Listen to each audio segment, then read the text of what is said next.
En août 2017, le Paris Saint-Germain dynamite le marché des transferts européens en recrutant coup sur coup les deux attaquants les plus en vue du monde.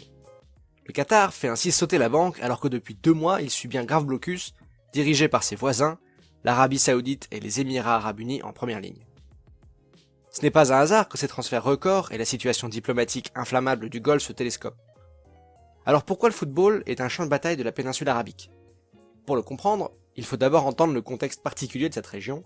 Une fois cela fait, nous nous intéresserons à pourquoi et comment les pays du Golfe investissent dans le football, ce qui enfin nous permettra de mieux cerner les tensions géopolitiques qui en découlent.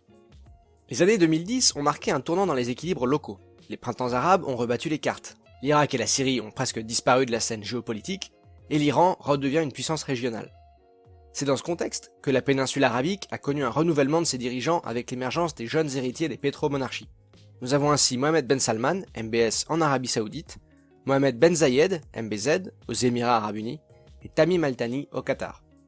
Point commun, ces 3 monarchies sont d'obédience sunnite. Leur économie est étroitement liée à l'exploitation des énergies fossiles, et ils entendent tous les 3 rayonner sur la scène internationale.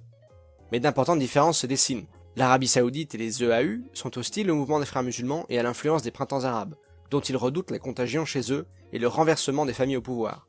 Le Qatar, lui, a couvert ces révolutions via sa puissante chaîne Al Jazeera. Il a également été un interlocuteur, voire un soutien de ses mêmes frères musulmans. Toutefois, la divergence principale se trouve dans leur relation à l'Iran.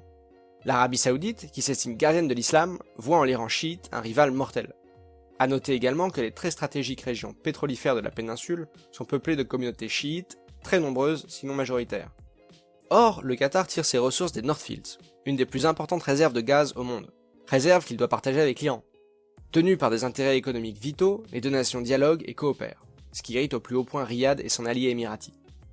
Ainsi, le 5 juin 2017, une coalition sunnite, Arabie Saoudite, Émirats Arabes Unis, Égypte et Bahreïn lance le blocus du Qatar. Fermeture des frontières terrestres, aériennes et maritimes, expulsion des ressortissants et fermeture des bureaux d'Al Jazeera à Riyad. Le Qatar est mis au banc des nations arabes. Pendant un temps, on croit même à une offensive militaire de la coalition sur Doha, mais l'embarras de Washington dissipe le risque. Le Qatar est sommé de geler ses relations avec l'Iran, de fermer Al Jazeera et de s'aligner en tout point sur les pays du Golfe. En clair, c'est la vassalisation du Qatar. Et le Qatar s'y refusant, il est aujourd'hui encore tenu par ce blocus, dont l'impact économique est colossal. Alors, comment expliquer qu'au moment le plus tempétueux, le pays ait multiplié ses investissements dans le football et spécifiquement dans un PSG galactique? Le Beautiful Game n'attire pas que pour son esthétisme, il permet aussi d'exister sur la scène internationale. Les pays du Golfe, Qatar et Émirats en tête, l'Arabie Saoudite plus tardivement, savent qu'ils ne pèsent pas lourd. Ainsi, pour exister en dehors du pétrole, ces pays n'ont que peu de leviers et misent beaucoup, 1 sur leur rayonnement culturel et 2 sur l'investissement. Et c'est là que le football entre en jeu, car il permet de faire coup double. Culturellement, le football opère un transfert de notoriété et de popularité vers le territoire mis en valeur. En marketing, on parle de nation branding. Un État fait sa promotion comme le ferait une entreprise. Par exemple, 1,6 milliard de téléspectateurs regardent la finale du mondial de football, événement le plus regardé au monde au coude à coude avec la cérémonie des JO. Alors on organise le mondial, quitte à faire exploser les coûts.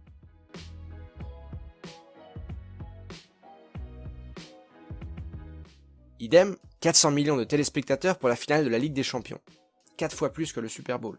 Eh bien on investit et on sponsorise des équipes à fort potentiel. Ensuite, être un acteur du football permet la réciprocité investisseur-investissement.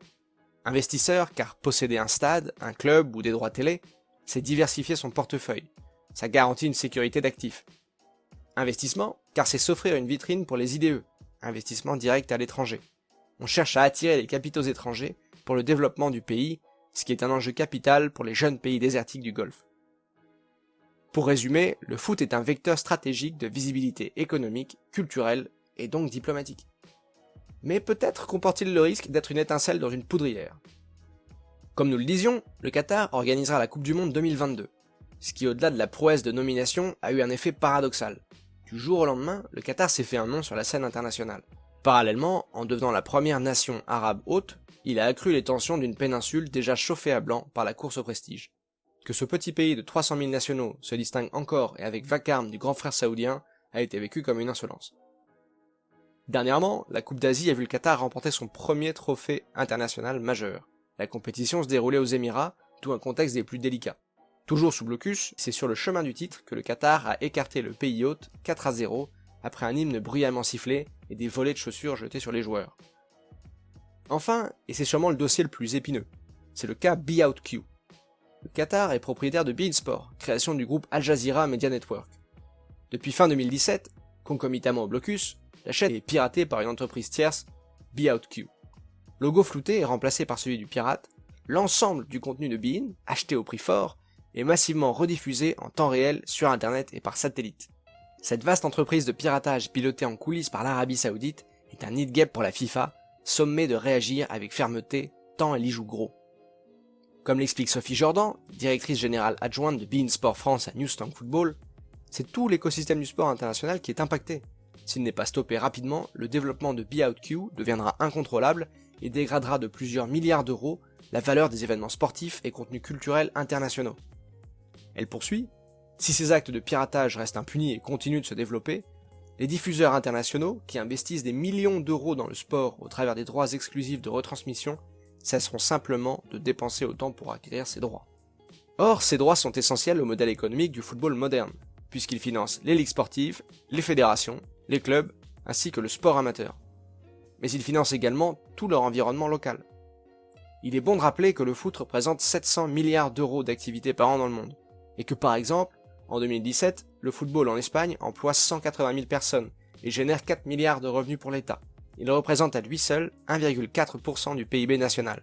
À titre de comparaison, le budget de la défense espagnole s'élève à 0,9% du PIB. L'enjeu autour de la prospérité du football est donc capital et sa protection d'intérêts publics.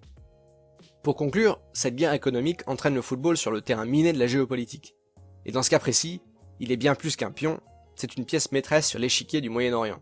Et c'est ce qui est passionnant avec le ballon rond et son environnement, c'est qu'au-delà du sport lui-même, il est une porte d'entrée sur la compréhension du monde. J'espère que ça vous a plu, c'était dense et pourtant c'est très résumé. Pour aller plus loin, je vous conseille quelques trucs dans la description. Pour ce qui est de la prochaine vidéo, on retrouve l'histoire de la tactique autour de la Squadra Azzurra et d'Arsenal dans les années 30, et ensuite un Fox Out of the Box, je me tâte encore pour le sujet. Merci à vous, et puis à la prochaine.